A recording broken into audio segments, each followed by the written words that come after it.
तिथे बारामतीतील नमो रोजगार मेळावा कार्यक्रम पत्रिकेतून शरद पवारांचं नाव वगळण्यात आलंय। सुप्रिया सुळे, अमोल कोल्हे, वंदना चव्हाणांचं नाव आहे, मात्र शरद पवारांचं नाव या पत्रिकेत नाही।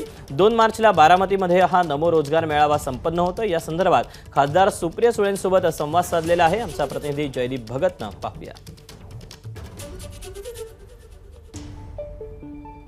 शनिवारी नमो रोजगार मेळावा बारामतीमध्ये पार पडतोय आणि याचं आमंत्रण शरद पवारांना देण्यात आलेलं नाही। आपल्यासोबत याच्याविषयी बोलण्यासाठी खासदार सुप्रिया सुळे आहेत। ताई, तुम्हाला 48 तास आधी आमंत्रण येते, साहेबांना मात्र या कार्यक्रमाचं आमंत्रण आहे, कसं बघताय?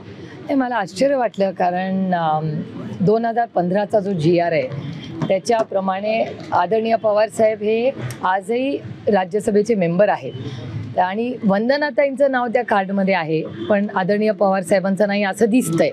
त्याच्यामुळे मलाही आश्चर्य वाटलं की वंदनाताईंचं नाव आहे आणि पवार साहेबांचं का नाव नाही आहे, हे म्हणजे का झाले, कशामुळे झाले याचं उत्तर माझ्याकडे नाही आहे, तुम्हाला प्रोटोकॉल डिपार्टमेंटला विचारायला लागेल।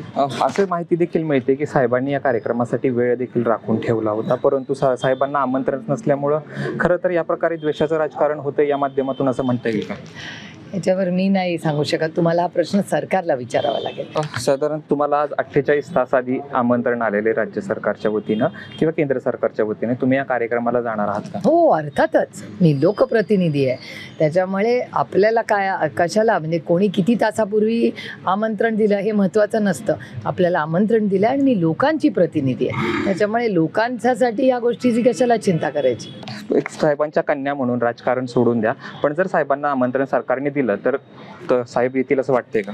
मी कन्या म्हणून इथे नाहीच आहे, हा कन्येचा विषयच नाही आहे।